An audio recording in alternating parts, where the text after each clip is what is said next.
아멘. 자, 제목은 히브리서 강의 12번째입니다. 제목은 새 언약을 믿는 자의 모습, 이런 제목입니다. 히브리서 10장 오늘 내용의 말씀은 전반부, 후반부 이렇게 나눠줄 수 있는데, 전반부의 내용 자체는 우리가 다 아는 내용입니다. 히브리서 8장, 9장을 이렇게 요약해가지고 정리한 내용이 앞부분의 내용입니다. 그리고 이제 후반부는 뭐냐면, 이것을 새 언약을 그러면 아는 자들, 믿는 자들은 그러면 어떤 모습을 가지고 살아야 되는지 이제 기록이 되어 있는 것이 후반부의 내용입니다. 그래서 아까 제가 이제 본문 말씀을 읽어보면서 쭉 읽으면서 이해가 되면 지난주하고 지지난주하고 설교를 잘 들은 것이고, 이거 읽으면서 이해가 안 되면 이게 설교를 잘못 들은 겁니다. 그러니까 왜냐하면 10장의 전반부의 내용이 뭐냐, 지지난주의 내용을 요약해서 정리해 놓은 거기 때문에 읽다 보면 그치 이렇게 읽으면 잘 들으신 거고, 이거 뭔 얘기야 그러면 이제 잘못 들은 겁니다. 그러니까 다시 한번 보시면, 한 번씩 쭉 읽어보면 이제 이해할 수 있을 겁니다. 자, 보시면 10장 1절부터 볼게요. 율법은 장차 올 좋은 일의 그림자일 뿐이요. 그렇죠? 율법은 그림자라 그랬어요. 그리고 뭐가 아니다? 참 형상이 아니므로.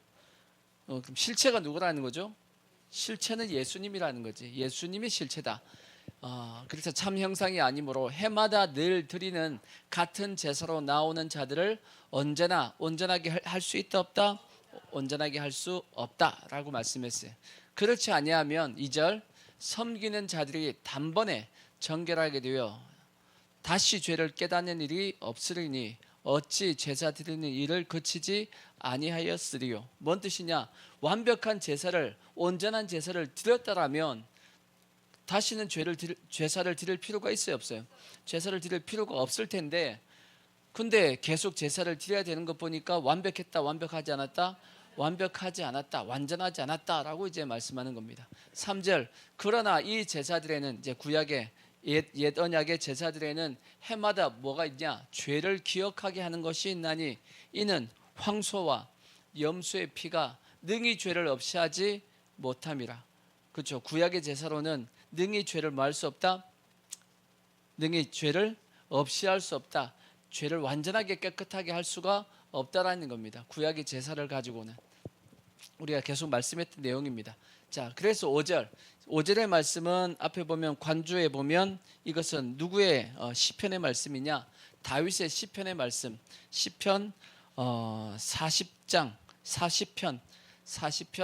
6절 이하의 말씀에 보면 이 내용이 나와 있습니다. 다시 신약에 보시면 시편의, 다윗의 시편입니다.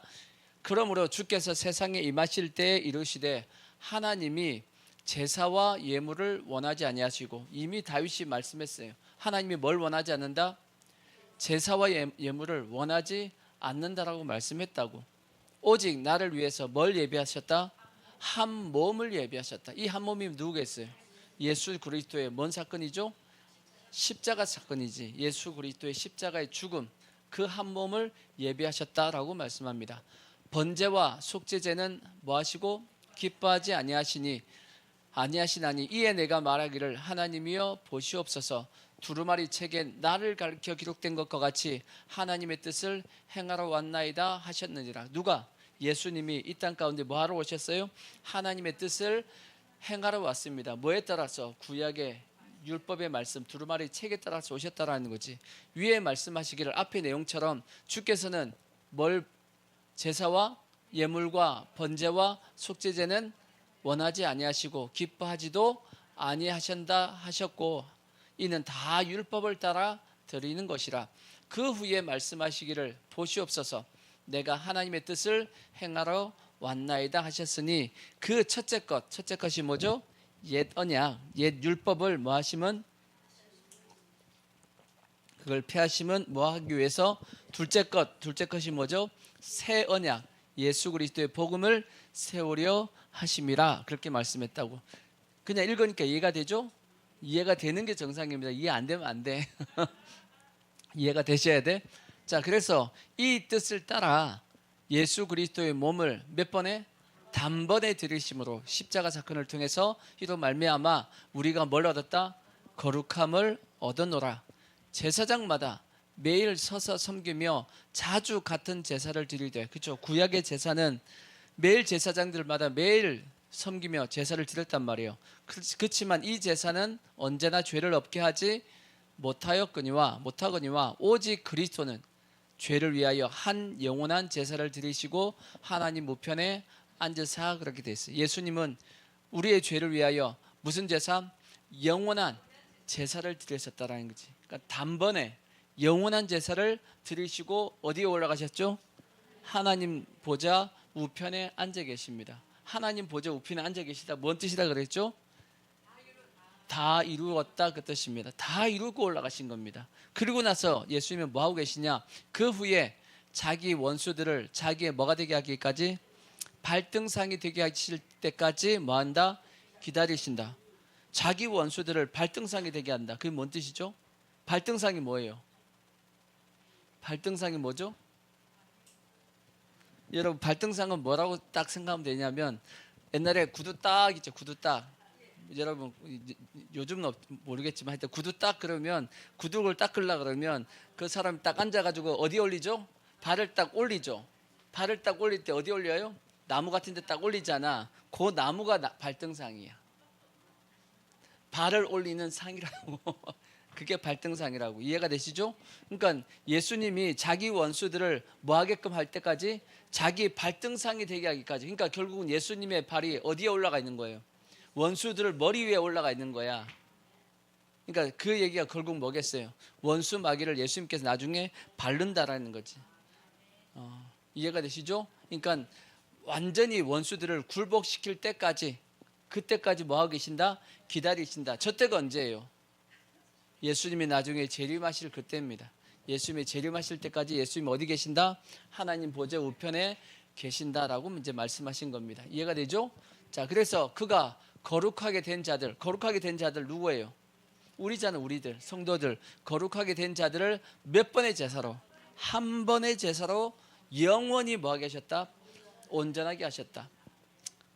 자, 또한 성령이 우리에게 증언하시되 주께서 이르시되 그날 후로는 그들과 맺을 언약이 이것이라 하시고 내 법을 그들의 마음에 두고 그들의 생각에 기록하리라 하신 후에, 그러니까 새 언약은 하나님의 법, 하나님의 말씀을 어디에 기록한다고요? 내 마음과 생각에 기록한다고. 구약의 말씀을 어디에다 기록했죠? 돌에다가 기록해. 돌, 비석에다가 새겼다고. 비석에다가 하나님께서 두 돌판도 이렇게 만들어 가지고 모세에게 줬죠. 그리고 또 가나안 땅에 들어가서는 큰 비석을 세우라 그랬어요. 세워가지고 거기다가 다 뭐하라고요? 하나님의 율법을 다 기록하라고 말씀했다고. 그러니까 구약의 말씀을 어디에 기록했다? 돌판에 기록했다고. 하지만 신약의 말씀을 어디에 기록한다? 우리의 마음에 또한 생각에 다 기록해 놨단 말이에요. 이 마음과 생각을 기록해 놔가지고 계속 생각나게 하시는 그분이 누구예요? 그분이 성령님이야. 그러니까 우리 속에 성령님이 오셔가지고 계속 뭐하고 계시냐면 말씀을 생각나게 하는 겁니다. 문제가 생겨도 말씀이 생각나고, 무슨 일만 있어도 딱 뭐가 떠오르죠? 말씀이 딱 떠올라. 그게 정상인 겁니다. 어디에 새겨져 있으니까? 말씀이 내 마음판에 새겨져 있어가지고. 이해가 되시죠? 그게 신약의 새 언약은 그렇게 하시겠다라는 거지. 그리고 17절 또 그들의 죄와 그들의 불법을 내가 다시 뭐하지 않겠다? 기억하지 아니하리라 하셨으니, 우리의 죄와 불법을 뭘로 씻어내면? 예수 그리스도의 피로 씻은 사람은 다시는 뭐하지 않겠다? 기억하지 않겠다. 그러니까 완전히 우리는 죄사함을 받은 겁니다. 이것들을 사셨은즉 다시 죄를 위하여 뭐가 할 필요 없다? 제사 드릴 필요가 이제 드릴 것이 없느니라. 왜? 완전하고 완벽한 단번에 제사를 드렸으니까. 그러므로 형제들아, 우리가 뭘 힘입어? 예수의 피를 힘입어 어디에 들어갈 수 있는? 성소, 지성소입니다. 지성소에 들어갈 담력을 얻었나니, 예수의 피를 통해서 우리는 누구한테 갈 수 있다? 하나님 앞에 나아갈 수 있는, 어떻게 나간다? 당당히 담대히 우리가 나아갈 수 있게끔 되었다라는 거죠. 하나님 만날 수 있다라는 겁니다. 하나님 만날 수 있다고. 우리가 늘 기도하듯이 언젠가 우리가 주님 앞에 심판대 앞에 우리가 설 거 아니에요. 그죠? 심판대 앞에 설 때 우리가 그래도 하나님 앞에 어떻게 설 수 있냐? 당당히 설 수 있다고. 설 수 있겠어요? 설 수 있어요. 뭐만 있으면, 예수의 피만 있으면 설 수 있습니다. 아멘. 자, 그 길은 우리를 위하여, 누굴 위해서? 우리를 위해서 휘장 가운데 열어놓으신 새로운 살 길이요. 휘장은 곧 뭐다? 그의 육체라. 예수님의 십자가의 그 사건을 통해서, 예수님이 십자가의 죽으심을 통해서 하나님과 우리 사이에 그 길을 뭐 해주셨다? 열어놓으신 길이고, 그 길로 가면 우리가 살 수 있단 말이에요. 아멘. 그러니까 이 내용은 지금까지 8장 9장에서 계속 했던 내용의 말씀이고, 이걸 요약 쭉 정리해 놓은 것이 10장 앞부분의 내용입니다. 그냥 읽었더니 이해가 돼야 안 돼요? 이해가 되죠? 이해가 안 되면 안 됩니다. 이해가 되셔야 돼. 돼야지만 여러분들이 이제 8장 9장의 내용의 말씀을 정확하게 그래도 이해하셨구나 하는 것을 이제 알 수 있고, 그리고 나서 이제 그 다음부터 이제 말씀하신 내용이 이러한 새 언약에 대해서 우리가 알고 있다라면, 믿고 있다라면, 사도 바울이 이제 얘기하는 것이, 그러면 우리는 이제 어떻게 살아야 될 것인지에 대한 말씀이 이제 기록이 되어 있는 겁니다. 자, 그 첫 번째 말씀하시는 것이, 자 21절, 또 하나님의 집 다스리는 큰 제사장이 계심에. 그 큰 제사장이 누구죠? 예수님이지. 예수님이 계시는데, 우리가 마음의 뿌림을 받아 악한 양심으로 벗어나서 몸은 맑은 물로 씻음을 받았으니 참 마음과 온전한 믿음으로 하나님께 나아가자. 자, 첫 번째 어떻게 하자? 참 마음과 그 다음에 온전한 믿음으로 뭐 하자? 하나님께 나아가자. 이렇게 이제 첫 번째 말씀을 합니다. 참 마음이니까 뭐 해줘? 진실한 마음이지. 예수님께서 요한복음에 보면 진실로 이렇게 말씀했죠. 그걸 다르게 얘기하면 참으로, 또 다르게 얘기하면 진리로 그런 뜻입니다. 그러니까 우리는 하나님 앞에 진실한 마음과 온전한 믿음으로 하나님 앞에 우리는 나아가야 됩니다. 새 언약을 아는 사람이라면 그렇게 살아야 됩니다. 그래서 여기 보면 우리가 마음에 뭘 받았어요? 뿌림을 받았대요. 뭔 뿌림을 받았어요? 예수의 피의 뿌림을 우리가 받았단 말이에요. 그렇죠? 그래서 악한 양심으로부터 뭐 했어요? 우리는 벗어났습니다. 악한 양심에서 예수의 피를 통해서 벗어나게 되었고, 그래서 몸은 뭘로 씻었어요? 맑은 물로 씻었습니다. 그러니까 예수님께서 제자들을 이제 세조식 하실 때 뭐라고 말씀했냐? 이미 뭐한 자는? 목욕한 자는, 이미 깨끗해졌다라는 겁니다. 깨끗해진 자는 발만 씻으면 된다라고 예수님께서 말씀했듯이 우리는 이미 깨끗해졌습니다. 뭘로요? 예수 그리스도의 피를 통해서 깨끗함을 받았습니다. 그러니까 우리는 항상 하나님 앞에 어떻게 나가야 되냐? 참 마음, 진실한 마음, 온전한 믿음을 가지고 하나님 앞에 우리가 나아가야 되는데, 이런 생각이 듭니다. 어떤 생각이 드냐면, 우리가 예수님을 믿잖아요. 예수님을 믿으면 마음은 당연히 어떻게 되어지냐면 진실해집니다. 안 그런가요? 예수를 믿는데도 불구하고 마음이 완악해진다. 완악한 마음을 가진다. 예수 안 믿는 겁니다, 실제. 안 그런가요? 예수를 믿으면 반드시 마음은 어떻게 되게 되냐면 진실해지게 돼 있어. 그리고 또 다르게 얘기하면 거짓된 마음이 안 생깁니다. 생기나요? 생긴다는 것 자체가 지금 이제 내가 예수 그리스도의 그 피에 대해서 잘 내가 믿지 않는다라고 보면 됩니다. 실제적으로 우리가 예수를 믿으면 마음이 어떻게 되냐면 마음은 부드러워지고 진실해지는 게 정상입니다. 아멘. 실제 그렇습니다. 왜냐? 뭘 알기 때문이냐면 하나님의 은혜를 우리가 알기 때문이고, 또 에스겔서에 보면 뭐라고 말씀했냐? 신약의 성도들에게 새 영과 새 영을 부어줘서 뭐 하겠다라고 말씀하냐면 우리의 마음을 부드럽게 만들어 주겠다라고 말씀을 하고 있습니다. 이해가 되시죠? 그러니까 당연히 우리는 예수 믿으면 어떻게 되냐면 마음이 완악해지지 않고 진실해지는 것, 그건 정상적입니다. 그래서 우리가 하나님 앞에 나아가는 것, 하나님 앞에 나아가서 뭐 하겠다라는 거예요. 하나님 앞에 예배 드리는 거죠. 그래서 우리가 하나님 앞에 나아갈 때 하나님은 어떤 예배를 찾으신다고 말씀했어요? 신령과 진정한 마음. 신령과 진정이 뭐죠? 지금 성경에는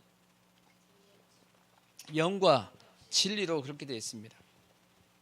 영과 진리가 우리가 해석하기가 좀 애매한데, 영과 진리라는 것은 다른 것이 아니고, 영은 보통 우리가 하나님 앞에 예배 드릴 때 영으로 예배 드려야 된다. 영으로 어떻게 예배 드려요? 저는 그 말씀을 그냥 이렇게 해석하는 게 가장 맞다라고 봅니다. 뭐냐면 영으로 예배 드린다라는 것은 하나님의 말씀을 가지고 예배 드린다. 그것이 가장 정상적인 옳은 해석이라고 저는 생각을 해.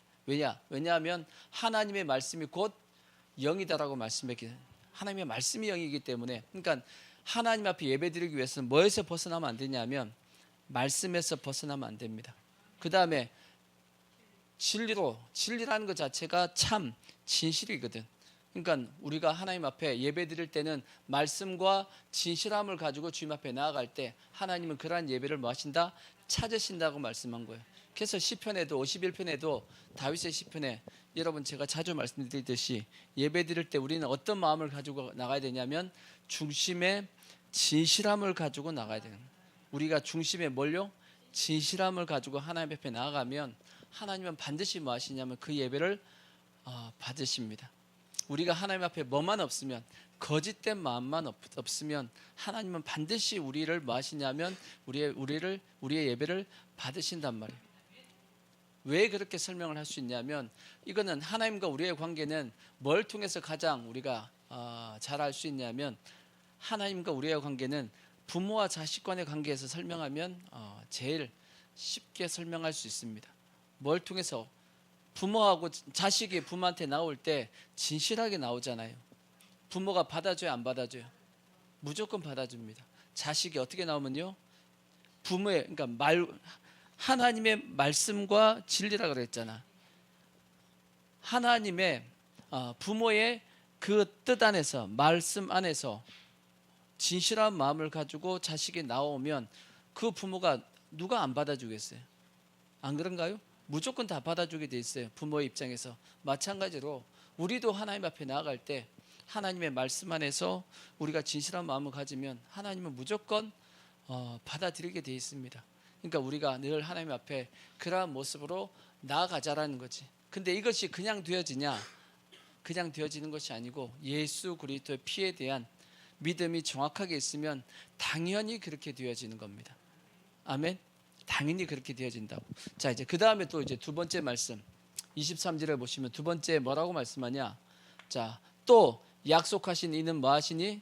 믿으시니 우리가 믿는 도리의 소망을 움직이지 말고 굳게 잡고 그랬어요. 우리가 뭐예요? 믿는 도리의 소망. 뭐하자고요? 굳게 잡으라, 그렇게 말씀했어요.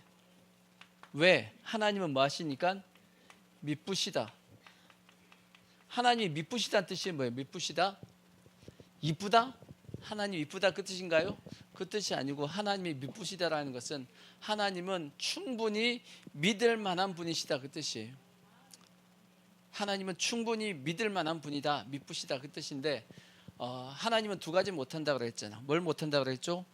거짓말 못하신다 그랬고, 두 번째는 약속하신 것은 안 지킬 수 없다라고 말씀했습니다. 하나님은 반드시 뭐 하신다?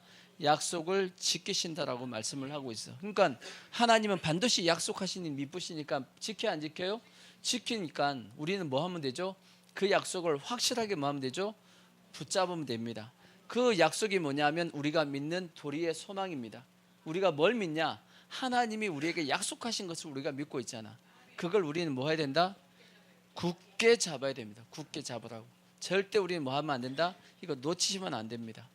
그러니까 반대로 얘기하면 이걸 굳게 못 잡도록 계속 괴롭히는 놈이 있다는 뜻이지. 이걸 굳게 못 잡도록 하는 놈이 있죠. 그 놈이 누구예요? 그 놈이 마귀잖아.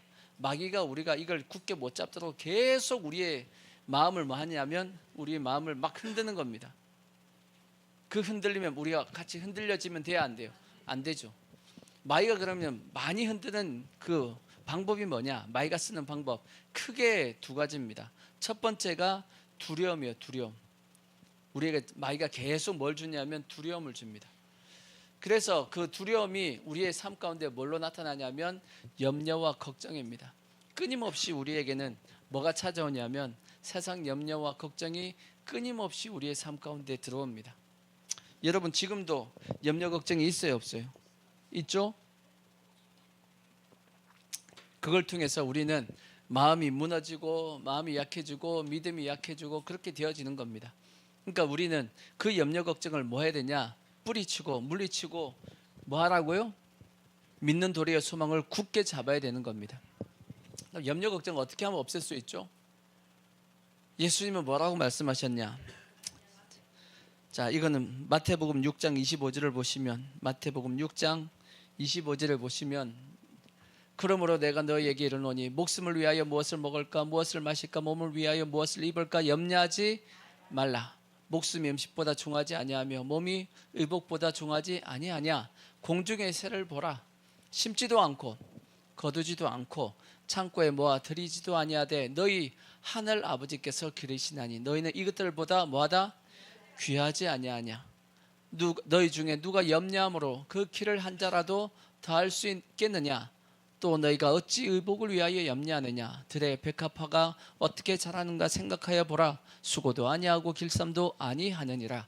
그러나 내가 너에게 말하노니 솔로몬의 모든 영광으로도 입은 것이 이 꽃 하나만 같이 못하였느니라. 오늘 있다가 내일 아궁이에 던져지는 들풀도 하나님께서 이렇게 입히시거든 하물며 너희일까 보냐. 믿음이 작은 자다. 믿음이 작은 자들아. 그러므로 염려하여 이르기를 무엇을 먹을까 무엇을 마실까 무엇을 입을까 하지 말라. 이는 다 이방인들이 구하는 것이라. 너희 하늘 아버지께서 이 모든 것이 너희에게 있어야 할 줄을 아신다 모른다? 아신다라고 말씀했어요. 우리의 염려 걱정에 대해서 하나님이 다 안돼요 모른대요? 다 알고 계신대잖아. 얼만큼 알고 계시냐면 우리의 머리카락까지도 다 세신바 되신 분이 하나님 다 우리의 머리카락부터 다 세신다. 그만큼 우리의 모든 사정을 다 알고 계신 분이 누구다? 하나님이 그렇게 다 알고 계신다라고 말씀하니까 뭐 하지 말자고요? 염려하지 말고. 그래서 우리에게 뭐 하라고 말씀하냐면 그런즉 너희는 먼저 그의 나라와 그의 의를 구하라. 그리하면 이 모든 것을 너희에게 뭐 해주겠다? 더해주겠다라고 말씀합니다. 그러니까 우리가 염려 걱정 마귀는 끊임없이 우리의 믿음을 흔들기 위해서 끊임없이 공격한다고. 염려 걱정을 통해서 두려움을 자꾸 주는 겁니다. 거기에 우리가 뭐 하지 말자는 거죠? 흔들리지 말자는 겁니다. 그럼 어떻게 하면 안 흔들릴 수 있냐? 이러한 믿음을 가져야 되는데 이러한 믿음이 그냥 가져지냐? 그냥 가져지지는 않죠. 성경에 방법이 나와 있습니다. 그것이 이제 빌립보서의 내용이 말씀이에요. 빌립보서 4장이죠. 빌립보서 4장 6절 말씀 보면 우리가 잘 아는 이렇게 하라는 겁니다. 아무것도 염려하지 말고 다만 모든 일에 뭐 하라고요? 기도와 간구로 너희 구할 것을 무엇으로? 감사함으로 하나님께 아뢰라. 그리하면 모든 지각에 뛰어난 하나님의 평강이 그리스도 예수 안에서 너희의 마음과 생각을 지켜주신다라고 말씀했어요. 그러니까 우리가 자꾸 염려하지 마시고 그걸 가지고 뭐 하자는 거죠? 하나님 앞에 기도하자라는 거지. 기도하는데 어떻게 기도해야 되냐? 감사함으로 기도해야 돼. 감사하는 마음을 가지고 기도하면 모든 지각에서 뛰어난 하나님의 무엇이? 평강이, 하나님의 평강이 예수 안에서 우리의 마음과 생각을 뭐 해주신다? 지켜주신답니다. 이게 방법입니다. 다른 방법이 있는 것이 아니고. 그러니까 우리가 문제가 있는데 두려움이 있는데 그거 가지고 막 근심해가지고 믿음에서 벗어나지 말라는 거지. 이렇게 하셔야 됩니다. 이것이 성경에서 말씀하고 있는 방법입니다. 그리고 또 하나의 마귀가 공격하는 많이 쓰는 방법이 뭐냐면 욕심입니다. 욕심. 한쪽은 두려움이고 한쪽은 욕심이에요. 그 욕심 때문에 또 믿음이 흔들린단 말이에요. 욕심 때문이다. 다 성경에 보시면 야고보서 1장 14절 보십시오. 야고보서 1장 14절 오직 각 사람이 시험을 받는 것은 뭐 때문이다? 자기 욕심에 끌려 미혹 때문이니 욕심이 잉태한즉 죄를 낳고 죄가 장성한즉 사망을 낳느니라. 욕심 때문에 뭘 받는다? 미혹을 받는다고. 미혹을. 욕심 때문에 미혹을 받는 겁니다. 그래서 결국은 믿음에서 떠나게 되는 거지. 그러니까 그러면 성경은 뭐라고 말씀하고 있냐? 어떻게 해야 되냐? 이 욕심을 이길 수 있는 방법은 자, 디모데전서 6장 9절을 먼저 보시면 디모데전서 6장 9절을 보시면 부활해야 하는 자들은 시험과 올무와 여러 가지 어리석고 해로운 욕심에 떨어지나니 곧 사람으로 멸망과 파멸과 멸망에 빠지게 하는 것이라. 돈을 사랑하며 일만하게 뿌리가 되나니 이것을 탐내는 자들은 미혹을 받아서 믿음에서 떠나 많은 근심으로써 자기를 찔렀도다. 그렇게 되어 있습니다.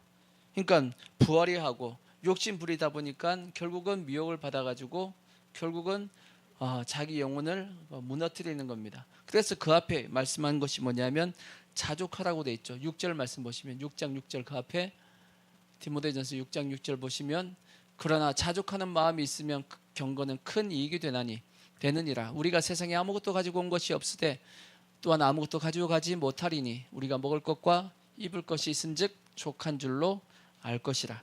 물론 요즘 세대에서는 먹을 것 입을 것 있다 그래가지고 만족하는 사람은 별로 없을 텐데 예전에 2000년 전만 하더라도 입을 것이 없죠. 그죠? 왜냐하면 그때 당시만 하더라도 아직까지 이 천이 귀해가지고 이거 천 잘라 그러면 엄청나게 힘들잖아. 그래서 옷이 엄청나게 귀했습니다. 근데 지금은 이제 다 기계로 다 이 면을 짜고 하니까 이제 옷이 엄청나게 많잖아요. 그죠? 입을 게 없나요? 입을 옷이 없지. 옷은 많은데 뭐가 없다? 옷은 많지만 입을 옷이 없는 거지. 그죠? 그러니까 그렇지만 오늘날로 얘기하면 우리가 마찬가지예요. 욕심을 부리다 보니까 미혹을 받아서 우리가 그래서 자족해야 됩니다. 자족. 근데 어떻게 자족하죠? 여러분은 어떻게 자족하시나요? 말씀으로 자족을 하시고 성령 충만하셔가지고 자족은 저는 이렇게 생각을 합니다. 이미 우리 예수 믿는 우리는 세상에서 가장 큰 복을 가지고 받은 사람입니다. 우리는 이미 실제 가장 큰 복을 받았어요. 그게 뭐죠? 예수 믿어 구원 받았잖아. 이거보다 더 큰 것 있나요? 세상에서 이것보다 더 세상이 다 구하는 것이 뭐냐면 돈입니다. 돈. 이제 부활해야 하는 거죠. 돈이죠. 돈에 대한 다들 그에 대한 돈이 있으면 모든 걸 다 할 수 있다라고 합니다. 이제 돈 있으면 그렇죠. 거의 다 할 수 있습니다. 하지만 뭐는 안 되죠? 구원은 못 받아요. 돈이 있다고 해서 구원을 받는 건 아닙니다. 우리가 주일학교에서 많이 불렀잖아요. 돈 갖고도 못 가요. 하나님 나라. 그죠? 돈 아무리 많아도 천국 못 갑니다. 그러니까 근데 돈으로도 살 수 없는 구원을 우리가 받았잖아. 가장 큰 비교할 수 없는 복을 우리는 받고 살잖아. 나머지는 다 뭐냐면 우리의 나머지 덤입니다. 덤으로 사는 거지. 이미 우리는 가장 큰 복을 가지고 사는 사람이다. 나머지 복에 대해서는 적당히 그냥 있어도 상관없다. 이런 마음을 가지고 살아야지만 자족할 수 있어요. 근데 이 구원에 대한 이것을 빼고 세상 것만 가지고 우리가 복 받아야 된다라고 하면 뭐가 안 되냐면 자족이 안 됩니다. 그러니까 우리 항상 뭘 생각하셔야 되냐면 구원받은 걸 먼저 생각하셔야 돼. 그러면 우리는 이미 우리는 엄청난 뭘 받았는데 복을 받았는데 이런 생각이 들잖아. 그러니까 세상에 대해서 그렇게 막 가지고 싶다, 뭐 구하려고 하는 그런 마음이 별로 안 생긴단 말이에요. 모르죠. 어떤 분들은 생길지 모르겠는데 저는 안 생겨. 왜? 이미 구원 받았는데. 저만 그런지 모르겠는데 하여튼 그게 저는 정상이라고 생각을 해. 그러니까 여러분 그런 마음을 가진 사람이 이제 성경에 보면 욥이죠. 욥 같은 경우가 그렇게 큰 부자였음에도 불구하고 하루아침에 모든 게 다 날아가잖아요. 다 없어졌습니다. 요즘 우리 같으면 난리가 났을 겁니다. 근데 욥은 뭐라고 그러죠? 내가 태어날 때 적신으로 왔으니까 뭐 적신으로 갈 수 있는 거지 하고 하나님을 원망하지 않았다라고 성경이 말씀하고 있습니다. 그의 중심은 이 땅이 아니고 어디였기 때문이죠? 하나님 나라였기 때문에 그게 가능한 겁니다. 그러니까 우리도 이러한 어떤 신앙의 모습을 본받을 수 있는 그런 모습이 되어지기를 바랍니다. 다시 히브리서 10장 24절 보시면 이게 예수의 피를 아는 사람의 모습이라는 겁니다. 자, 히브리서 10장 24절 세 번째 또 뭘 말씀하고 있냐? 서로 돌아보아 사랑과 선행을 뭐하고 격려하며 서로 돌아보고 뭐하라? 격려하라고 말씀했어요. 그러니까 우리는 서로 성도들 간에 서로가 이렇게 격려하고 이게 돌아볼 수 있는 서로 사랑하라는 거죠. 왜냐? 우리는 예수 안에서 다 하나이기 때문입니다. 성경은 예수 안에서 우리가 다 하나라고 말씀하셨고 그리스도는 교회의 머리가 되시고 교회 예수 그리스도의 몸은 교회가 되어지고 우리는 각 그 교회 몸에 붙어 있는 지체라고 말씀을 했기 때문에 우리는 다 뭐라고 말씀하고 있냐면 하나다라고 되어 있어요. 하나. 그래서 하나이기 때문에 서로가 서로에 대해서 다 연결이 되어 있습니다. 영향을 받고 한다는 뜻입니다. 우리의 몸도 마찬가지잖아. 몸이 한쪽이 어디가 아프면 온 몸이 다 어떻게 하죠? 그게 신경이 쓰이지. 신경이 쓰여져요, 안 쓰여져요? 신경이 쓰는 게 정상이지. 그게 한 몸이란 뜻입니다. 그러니까 교회는 마치 그와 같이 되어 있기 때문에 연약한 자를 보면 서로가 위해주고 도와주고 하는 것이고 또 어느 한쪽에 영광을 얻으면 그 사람만 영광 얻어가지고 막 난리치는 것이 아니고 다른 모든 성도들도 같이 기뻐하고 같이 영광 받는 것처럼 느껴지는 것이 그것이 한 몸이 되는 겁니다. 안 그런가요? 이게 하나로 묶여 있다는 것은 우리가 올림픽이나 이런 걸 보면 올림픽에 누가 금메달 땄잖아. 금메달 땄으면 그 사람이 땄지 우리가 뭐 이익이 있어요 없어요? 이익이 없어. 근데도 기뻐 안 기뻐? 마치 누가 딴 것 같아? 우리가 땄다 그래. 우리가 땄다고. 나는 하지도 않았는데 우리가 땄다. 우리나라 한 묶음입니다. 한 묶음이라고. 그와 같이 교회가 그와 같다라는 겁니다. 그러니까 신앙은 우리가 절대 착각하시면 안 되는 것이 뭐냐면 내 신앙만 좋다. 그 신앙 좋은 거 아닙니다. 성경은 예수님께서 말씀했죠. 첫째 되는 계명이 뭐라고 말씀했죠? 마음을 다하고 힘을 다하고 목숨을 다하여 주 너희 하나님을 사랑하라 하셨으니 이것이 첫째 되는 계명이요. 둘째도 그와 같으니 이와 같으니 내 이웃을 내 몸과 같이 사랑하라 그렇게 되어 있습니다. 그러니까 첫째 계명과 둘째 계명이 무게가 같다 틀리다? 같다라고 되어 있어. 둘째도 그와 같으니라고 예수님께서 말씀했기 때문에 그러니까 하나님을 잘 섬긴다 그러는데 형제와의 관계가 이웃과 성도들 간의 관계가 좋지 않다. 그러면 그 자체로서 뭐가 잘못된 거다? 하나님과의 관계도 잘못된 거다라고 성경이 말씀하고 있어요. 그런 말씀이 어디 있냐? 있어요. 어디 있냐? 자, 요한일서 4장 20절을 보시면 요한일서 4장 20절을 보시면 그렇게 돼 있어.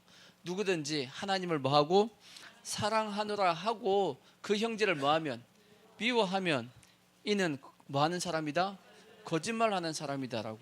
보는 바 그 형제를 사랑하지 아니하는 자는 보지 못하는 바 하나님을 사랑할 수가 없다라고 단정지어서 말씀합니다. 형제를 미워하는데 어떻게 하나님을 사랑할 수가 있냐? 왜? 이것은 같이 묶여 있는 거다. 하나님을 사랑한다라면 당연히 내 형제도 뭐 할 수밖에 없다? 사랑할 수밖에 없다라고 말씀을 하고 있는 겁니다. 그렇죠? 그러니까 예수에 대해서 예수 그리스도의 피에 대해서 정확하게 아는 사람은 하나님만 사랑할 뿐 아니라 누구도 사랑할 수밖에 없다. 형제들도 이웃들도 같이 사랑할 수밖에 없는 겁니다. 이게 정상적인 신앙의 모습이에요. 근데 하나님 사랑한다 그러는데 이웃에 대해서 이웃의 아픔이나 이웃의 힘들어하는 것을 보고도 전혀 내 마음에 같이 아픔을 못 느낀다? 뭐가 아니라는 뜻이에요? 한 몸이 아니라는 뜻입니다. 한 몸이면 같이 아프고 같이 기쁩니다. 아멘? 그러니까 여러분들이 누군가가 성도 중에서 아픈 사람이 있다 그러고 하면 여러분 마음속에 뭐 해야 되냐면 같이 아픔이 있어야 될 것이고, 그래서 같이 아프니까 뭐 해야겠어요? 신경 써야 돼, 안 써야 돼? 신경 써야 되는 겁니다. 그렇다고 해서 막 신경 써줄 수 없으니까 우리가 할 수 있는 게 뭐죠? 그게 기도지. 그러니까 중보기도 하는 겁니다. 하나님, 누가 아프대요 하고 이제 기도해야지. 그게 같이 한 몸이 된 최소한의 우리의 모습이야. 아멘.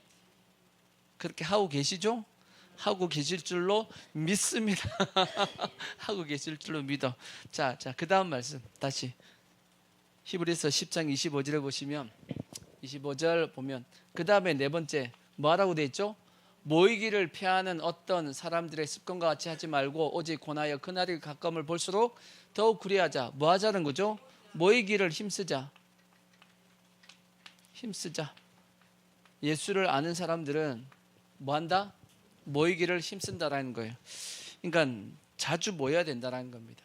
그러니까 우리가 예배를 드리되 여러분 주일 예배만 드리지 마시고 평상시 다른 모임도 같이 모이려고 여러분 하셔야 됩니다. 왜냐하면 성경에 이런 말씀이 있어요. 있는 자는 받아 넉넉하게 되고 없는 자는 그 있는 것까지도 빼앗기게 된다는 말씀이 있죠. 자꾸 모이고 같이 함께 하다 보면 믿음은 뭐 하게 되냐면 같이 자랍니다. 같이 자란다고.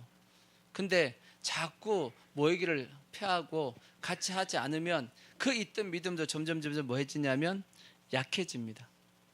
믿음은 점점 같이 모여서 함께 할 때 성경에 보면 에베소서도 말씀했죠. 함께 지어져 가느니라. 성도들끼리 같이 있으면서 서로가 결합되고 상합하고 연결되어서 같이 자라는 겁니다. 우리의 몸도 마찬가지잖아. 몸이 한쪽만 부쩍 자라는 게 어디 있어? 팔만 이렇게 부쩍 자라나요? 뭐 뽀빠이처럼?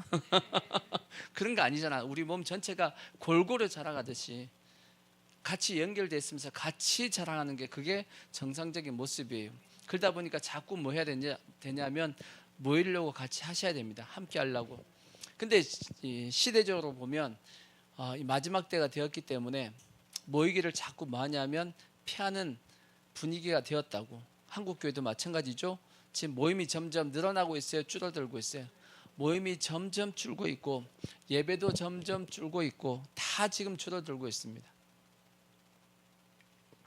문화가 지금 그렇게 되어가고 있고 개인주의로 지금 현재, 그리고 요즘은 뭐 혼밥 뭐 혼자 하는 게 지금 현재 뭔가 문화적인 대세가 지금 돼가지고, 그죠? 그런 지금 가족도 다 분리가 되면서 지금 그렇게 되어가고 있다고. 그러니까 점점 시대가 그렇게 가서 모이기를 점점 뭐 하냐면 이렇게 끊어주고 있는 겁니다. 그러면 어떻게 되냐? 신앙은 점점 약해지게 돼 있어. 그래서 특히나 코로나 시대 보십시오. 코로나 시대에 모이기를 어떻게 했죠? 한국교회가 폐해버렸습니다. 예배 모여서 못 들게 했죠. 한국교회 어떻게 됐나요? 만교회가 문을 닫아버렸습니다. 만교회가 문을 닫고 약 한 10% 정도의 성도들이 교회를 떠났습니다. 세상으로 가버렸어. 그러니까 이러한 것을 보면 모이기를 못하게끔 만드는 이 세력 자체는 무슨 세력이냐? 영적으로 마귀 세력입니다. 기억하셔야 돼. 영적으로 마귀 세력입니다. 왜냐하면 성도들의 믿음을 무너뜨리려고 공격해 들어오고 있는 겁니다. 그것도 모르고 그게 동조해가지고 그것도 비대면 예배도 하나님 앞에 드려진 예배다 그러고 했던 목회자들은 저는 하나님 앞에 나중에 가서 책임져야 됩니다. 그 영혼을 다 뭐 한 거냐면 실족시킨 겁니다. 예수님께서 말씀했죠. 실족시키는 일이 없을 수는 없지만 실족시키는 자에게는 뭐가 있다? 화가 있다라고 생각합니다. 엄청난 영혼들에 대해서 물론 정부에서 공격을 해왔죠. 교회를 공격했죠. 그러면 그 교회에서 뭐 했어야 되죠? 막았어야지. 누가 막아줘야 돼? 목회자들이 막아줬어야지. 특히나 앞에 있는 큰 교회 목회자들이 그걸 막아야지. 우리는 그럴 수 없다. 예배만큼은 피할 수 없다 하고 막고 싸웠어야지. 근데 그게 굴복해가지고 결국 교회를 흐트려 버렸다고. 근데 얼마 전에 판결 나왔잖아요. 어떻게 나왔죠? 코로나 때 예배 드린 거 죄 아니다라고 나왔어요. 무죄로 나왔어요. 무죄로 나왔어. 미국만 무죄가 나온 것이 아니고 우리나라 법정에서도 무죄 나왔습니다. 얼마 전에 한 달 됐나요? 그러니까 그때 뭐 했으면 되죠? 뻗쳤으면 돼. 무죄야, 무죄. 죄 없어. 헌법에 전염병이 있다고 해서 예배를 피할 수 없다. 그게 법으로 이렇게 딱 이렇게 판결이 나왔다고. 그러니까 그러면 그거 무서워가지고 예배 못 들게 했던 목회자를 뭐 한 거예요, 그러면? 그래가지고 성도들 실족해서 교회 안 나오게 했으면 그 실족해 한 그 피값은 누가 져야 돼요? 성경에 에스겔서에 말씀했잖아. 파수꾼에 대해서 말씀을 했죠. 그 피, 그 죄값은 누구에게 찾겠다라고요? 그 파수꾼에게 찾겠다라고 말씀했어요. 그러니까 수많은 지금 파수꾼 된 목회자들이 그 뭐 했어야 되는데 적들이 쳐들어오는 것을 나팔을 불어서 불어야지. 적들이 쳐들어온다라고 깨워야 될 거 아니야. 안 깨웠단 말이에요. 그래서 많은 성도들을 죽었습니다. 그 피값 누구한테 찾죠? 파수꾼에게 찾겠다라고 말씀했으니까 무서운 말씀이에요. 그러니까 회개해야 됩니다. 그분들은 빨리 회개하고 자기들이 그때 비대면 예배도 예배 맞습니다라고 했던 그분들은 빨리 하나님 앞에 사죄하고 용서를 구해야 되고 성도들한테도 잘못했다라고 말씀을 해야 됩니다. 안 하면 지금도 죄가 크지만 안 하면 더 큰 하나님 앞에 심판을 받게 될 거라고 저는 그렇게 생각을 합니다. 뭐 그분들이야 뭐 동의하지 않겠지만 저는 그렇게 생각을 합니다. 왜? 그게 더 성경적이라고 저는 생각을 하기 때문이에요. 자, 그래서 우리는 절대 모이기를 패해서는 안 됩니다. 그 어떤 자유민주주의 하에서는 그 어떤 세상 법도 교회에서 모이는 것을 피하는 걸 못하게 합니다. 안 됩니다. 그거는. 왜? 법이 지켜주고 있고 또 이번에 트럼프가 너무 감사한 게 트럼프 너무 감사하죠. 이재명 앞에서 뭐라고 얘기했냐? 교회 건드린 것에 대해서도 얘기했습니다. 교회에 대해서 압수수색한 것에 대해서 말씀을 했죠. 너무 감사하지. 그러니까 이제 교회에 대해서 함부로 이렇게 압수수색하기가 이제 두려울 겁니다. 왜? 쉽게 못할 겁니다. 특히나 트럼프의 목적이 미국만 부강하게 하는 게 아닙니다. 실제 트럼프의 목적은 뭐가 있냐면 실제적으로 우리 금요 기도회 때 말씀했듯이 이스라엘 백성들, 하나님께서 이스라엘 백성들을 무슨 나라를 세우시겠다고 말씀했죠? 제사장 나라가 그들의 목적이었어요. 제사장 나라. 그러듯이 미국의 목적이 뭐냐? 제사장 나라입니다. 제사장 나라. 그러니까 전 세계 이 복음에 대한 제사장 나라가 되는 것이 그들의 목적입니다. 트럼프도 그 목적이 그 안에 있다라고 돼 있어. 그러니까 미국의 많은 목회자들이 트럼프에게 압력을 가하는 것이 그겁니다. 미국을 물질적으로도 부하게 만들어야 되지만 그것보다 더 중요한 것이 뭐냐? 영적으로도 바로 서야 된다. 그것이 미국의 지금 교회에서 트럼프에게 요구하는 것이고, 그래서 트럼프 연설 속에는 뭐가 많이 나와 있냐면 예수 그리스도의 피, 예수님의 보혈, 예수님의 부활, 이런 내용들이 많답니다. 우리는 안 들려서 모르지만 그런 내용이 많대요. 우리나라 정치인들 중에서 누가 예수의 피를 얘기해? 예수님의 부활을 얘기한 정치인들이 있어요? 없어. 근데 미국은 대통령이 대놓고 연설문에 예수님을 얘기합니다. 부럽죠. 부럽지. 부럽습니다. 근데 그나마 지금 윤석열 대통령이 그래도 감옥에 가서 편지 쓴 거에 보면 그 얘기가 나와 있어요. 자기가 여기서 성경을 읽고 예수님께 기도한다는 내용이 있잖아. 와, 이것도 감동적이었어. 솔직히 우리나라 대통령 중에서 그런 대통령이 있었어요? 없었어. 근데 윤석열 대통령이 원래는 예수 안 믿었다가 어릴 때 믿었다 그랬죠. 안 믿다가 깜빵 가서 예수 믿었다. 그것도 하나님의 은혜입니다. 그렇다 치고 빨리 나와야지.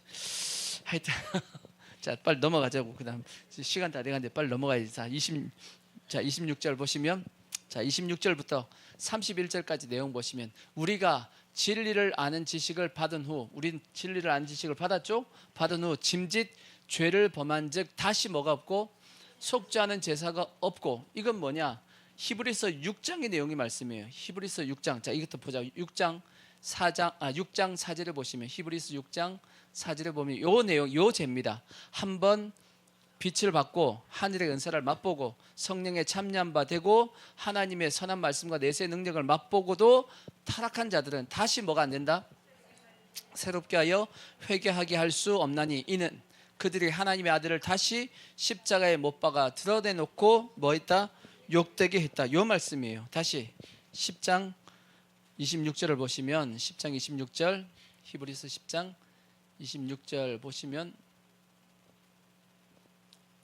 26절 보시면 자 우리가 진리를 아는 지식을 받은 후 짐짓 죄를 범한즉 다시 속지 않은 제사가 없고 요 죄는 방금 전에 말씀했던 그 죄입니다. 예수님을 뭐한 것? 예수님을 십자가에 두 번 못 박게 하는 어떻게 보면 예수님을 욕되게 한 죄에 대한 말씀이에요. 오직 무서운 마음으로 심판을 기다리는 것과 대적하는 자를 태울 맹렬한 불만 있으리라. 이게 심판만 있다는 뜻입니다. 모세의 법을 폐한 자도 두세 증언으로 말미암아 불쌍히 여김을 받지 못하고 죽었거든. 하물며 하나님의 아들을 뭐하고 짓밟고 자기를 거룩하게 한 무엇을 언약의 피를 부정한 것으로 여기고 은혜의 성령을 욕되게 하는 자가 당연히 받을 형벌은 얼마나 더 무섭겠느냐. 너희는 뭐하라? 생각하라. 다섯 번째 뭐하라고요? 너희는 생각하라 그렇게 말씀해요. 생각하라.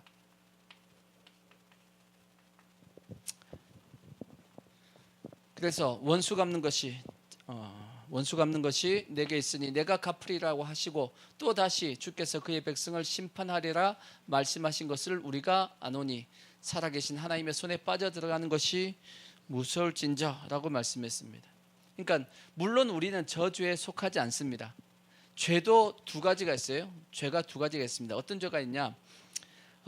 이거는 사망에 이르는 죄가 있고 사망에 이르지 않는 죄가 있습니다. 자, 요한일서 5장 16절을 보시면 요한일서 5장 16절 보면 그렇게 돼 있어요. 누구든지 형제가 사망에 이르지 아니하는 죄 범하는 것을 보거든 구하라. 그리하면 사망에 이르지 아니하는 범죄자들을 위하여 그에게 생명을 주시리라. 하지만 사망에 이르는 죄가 있으니 이에 관하여 나는 구하라 하지 않노라 그렇게 되어 있습니다.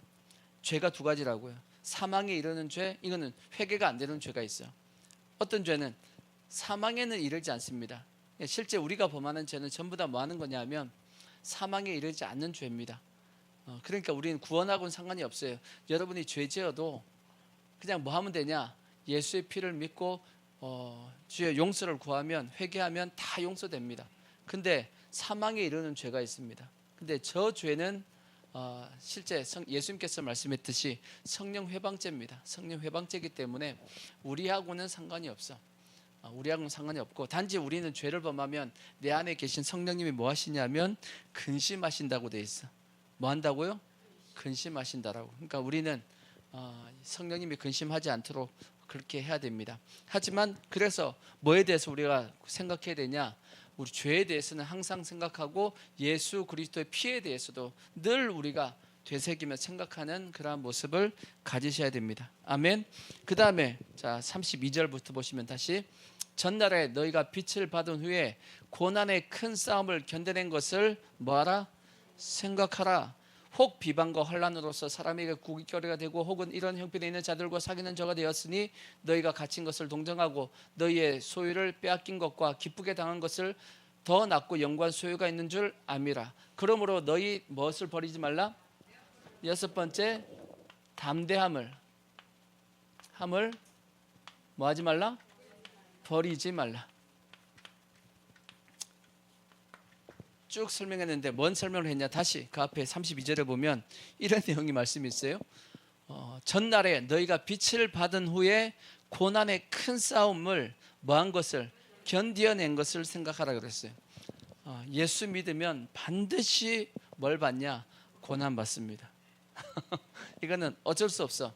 애굽에 있는 세상에 있던 우리가 가나안 땅까지 가기 위해서는 반드시 어디를 거쳐야 되죠? 광야를 거쳐야 됩니다. 그럼 광야는 뭐 하는 곳이죠?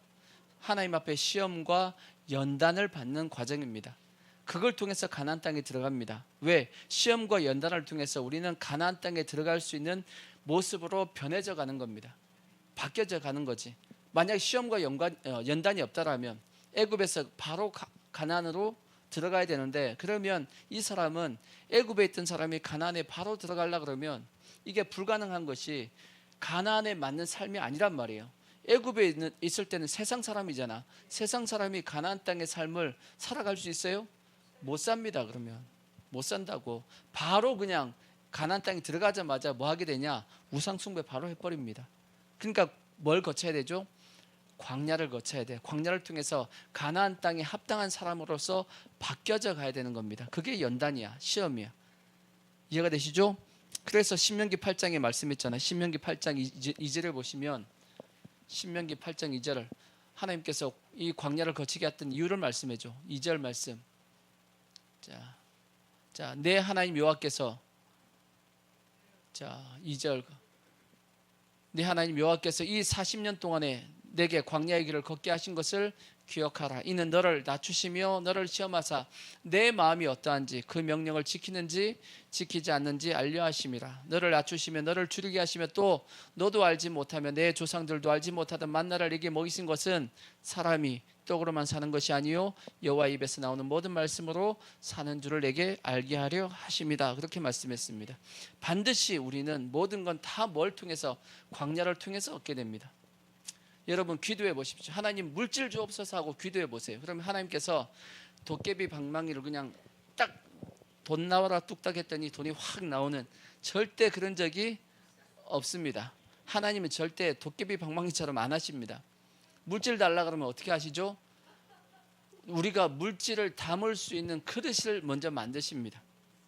그 그릇을 만들기까지는 우리는 여러 가지 연단을 거쳐야 되는 겁니다. 연단을 거치면 그 다음에 물질을 이제 하나님 주시죠. 그래야지만 우리가 뭐 하지 않냐면 교만하지 않고 그 물질 하나님께 주신 축복을 막 쏟아내지 않는 겁니다. 은혜를 헛되이 받지 않는 겁니다. 근데 연단의 과정이 없는 상태에서 그냥 바로 하나님께서 물질을 확 줬다. 그러면 어떻게 하겠어요? 그 사람은 다 쏟아버립니다. 그것에 대한, 그 물질에 대한 감사함이 없어. 왜? 그릇이 안 됐기 때문에. 안 된단 말이에요. 마찬가지로 하나님 앞에 하나님 지혜를 주옵소서. 그럼 하나님께서 솔로몬처럼 뚝딱 지혜를 주시냐? 안 줍니다. 어떻게 하죠? 하나님께서 어떻게 지혜를 주시죠? 하나님은 지혜 주시기 전에 뭐부터 주시냐면 문제를 주십니다. 문제집을 주신다고.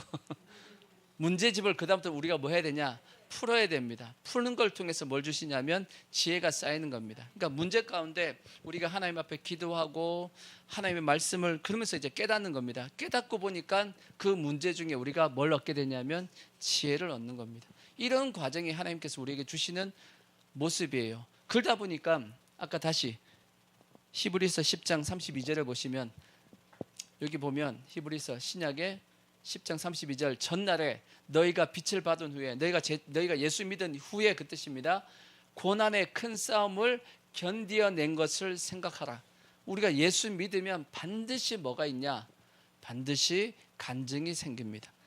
예수 믿고 난 다음에 신앙이 어느 정도 성숙했죠. 신앙이 성숙했으면 그 사이에 반드시 뭐가 있냐? 간증이 있습니다. 간증이 없으면 신앙 안 자란 겁니다. 여러분 다 뭐가 있어야 되냐? 간증이 있어요. 뭔 간증이 있냐? 여러분의 신앙이 자랐던 그 무엇 때문에 내 신앙이 자란 거야.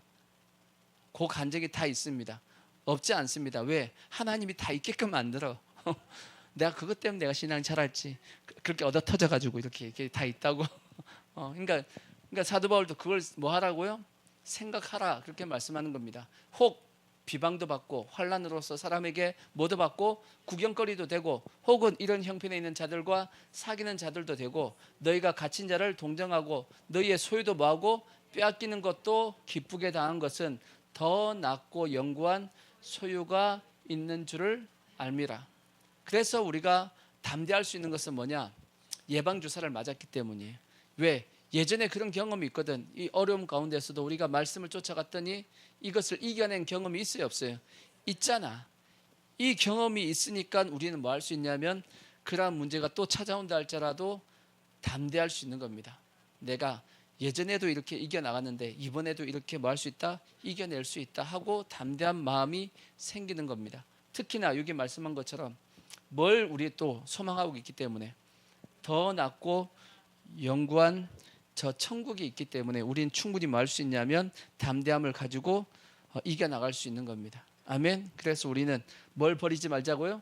담대함을 버리지 말라라고 말씀하고 있고, 그 다음에 이제 36절 보니 17절, 그래서 너희에게 뭐가 필요하면 뭐가 필요하다?